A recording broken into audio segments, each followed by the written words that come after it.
अनुभवी आंखें सच दिखाते हैं, छुपाते नहीं। मणिपुर में 80 दिनों से भड़की यह हिंसा थमने का नाम ही नहीं ले रहा और बर्बरता की यह कहानी अमानवीय ही नहीं, शर्मसार करने वाली भी है।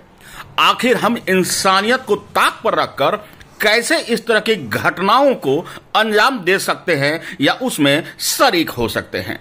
एक फेक तस्वीर के कारण भड़क उठी थी भीड़ और फिर महिलाओं के साथ जो हैवानियत हुई वह तो बेहद दर्दनाक और शर्मसार करने वाली है। इतना ही नहीं, उसके पिता और भाई की भी हत्या की बात का नया खुलासा दिल को दहला देता है।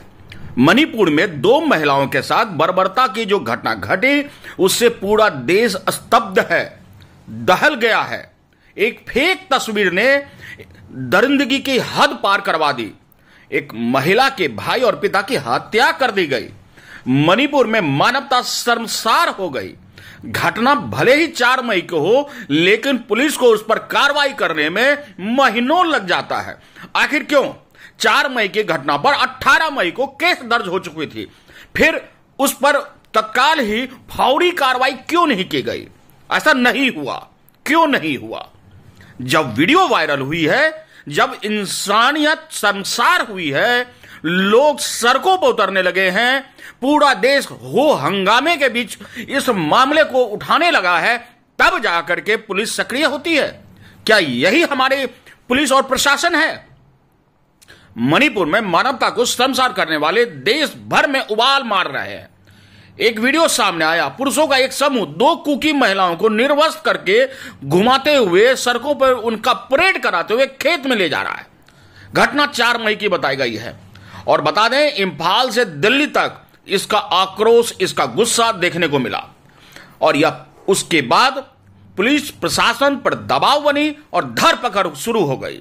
पहले 1, फिर 2, फिर 3 और 4 अपराधी पकड़े गए हैं। आपको बता दें कि यह पूरा मामला एक फेक फोटो से वायरल हुई थी और जिसके बाद भड़क उठा। दूसरे समुदाय के लोग ने तत्काल ही 2 लड़कियों के साथ इतनी गंदी हरकत कर डाली जिसकी जितनी भी भर्त्सना की जाए, बल्कि उनकी फांसी की मांग भी जायज दिखती है। आपको बता दें कि 3 मई को मणिपुर में झड़प झिड़कने के बाद एक तस्वीर सामने आई थी। प्लास्टिक में लिपटे युवती के शव को झूठे दावे के साथ वायरल कर दिया गया कि यह चुरचांदपुर में कुकी पुरुषों ने मैतेई महिला की रेप कर हत्या कर दी है। बस फिर क्या था? बिना सच्चाई जाने, बिना इसकी पुष्टि के, इस फेक न्यूज के आधार पे मामला भड़क गया। आपको बता दें कि यह जो तस्वीर में दिखाई गई थी युवती की, उसकी पुष्टि दिल्ली की आयुषी चौधरी के रूप में हुई है, जिसका नवंबर 2022 में उसके माता पिता ने हत्या की थी।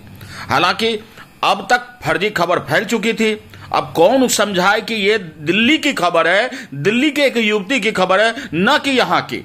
लेकिन मामला आग की घी डालने के बाद भड़कने की जैसी भड़क उठी और नशे में धुत लोग, बस 15 साल के युवा भी उसमें शामिल थे और 40 साल के भी। 21 साल की 2 कुकी महिलाओं को बिष्णुपुर के थौबल गांव के पास धान के खेत में खींच कर ले गए। उनके साथ बलात्कार किया गया और भीड़ उस जिस तरह से उनके साथ किया गया, भीड़ उस फर्जी फोटो से भड़की थी और बदला लेने के लिए जिस तरह से उन्होंने ये कार्य किया वह निंदनीय ही नहीं, शर्मसार करने वाली है। आपको बता दें, 18 मई को कांगपोकपी जिले के सैकुल पुलिस स्टेशन में 18 मई को 0 एफआईआर दर्ज हुई थी, जिसके बाद नोंगपोंग सेकमाई पुलिस ने थाने में ट्रांसफर कर दिया गया। पुलिस के अनुसार महिला के रिश्तेदारों को ओर से दी गई शिकायत में कहा गया था कि 800 से 100 लोगों की भीड़ ने उनके गांव में घुसकर तोड़फोड़ की और घर जला दिए, जिसके बाद 4-5 लोग उसको बचाने के लिए जंगल की ओर भाग गए। इस समूह में 3 महिलाएं और 2 पुरुष भी थे। इनमें से 3 लोग एक ही परिवार के थे। 56 साल का शख्स, उसका 19 साल का बेटा, 21 साल की बेटी। समूह ने 42 और 52 साल की 2 अन्य महिलाएं भी शामिल थी। शिकायत में कहा गया कि जंगल जाने के रास्ते तक नोंगपोंग से सेकमाई पुलिस स्टेशन की टीम ने उन्हें रेस्क्यू किया, लेकिन उन्मादी भीड़ ने पुलिस स्टेशन से 2 किलोमीटर पहले उन्हें रास्ते में रोक दिया। पुलिस की कस्टडी से उनको छीन कर ले गए। भीड़ ने 56 साल के शख्स की हत्या कर दी।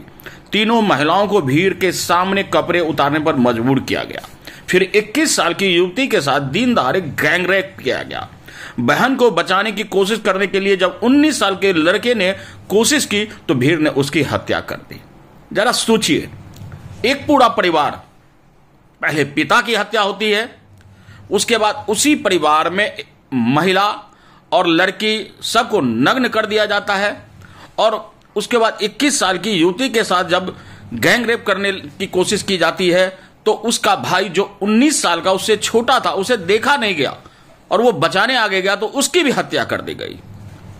कहां हैं हम? किस आधुनिकता और किस आधुनिकता का लबादा उड़कर हम अपने आप को सभ्य कह सकते हैं?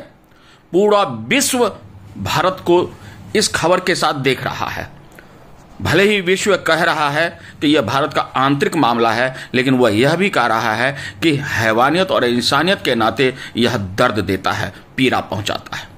भारत के प्रधानमंत्री, देश और के विपक्ष और पक्ष के तमाम नेता इस पर अपनी पीड़ा जाहिर कर चुके हैं। सरकार की तरफ से ईमानदार कोशिश जारी भी है। बस अब एक ईमानदार फैसला भी सामने आना चाहिए और ऐसे दरिंदगों को ऐसी सजा मिलनी चाहिए कि ऐसी दरिंदगी करने से पहले 100 बार नहीं, लाख बार, और लाख बार भी शायद कम पड़ जाए उन्हें सोचते सोचते कि ऐसी गलती करे तो क्यों करें। आज के लिए इतना ही दोस्तों। जरा सा भी अगर हमारी बात आपके दिल को छू गया हो तो चैनल को सब्सक्राइब जरूर करें। तो आज के लिए इतना ही। हमारे साथ बने रहिए और खुद को रखें अपडेट। तो देखते रहें अनुभवी आंखें न्यूज, और हाँ, पढ़िए भी अनुभवी आंखें अखबार। हमारे वॉलंटियर सदस्य बनिए और आधार कार्ड, वोटर कार्ड की फोटो कॉपी भेजते हुए हमें इस नंबर पर कॉल कीजिए 8826227802। लाइक और सब्सक्राइब करना ना भूलें दोस्तों।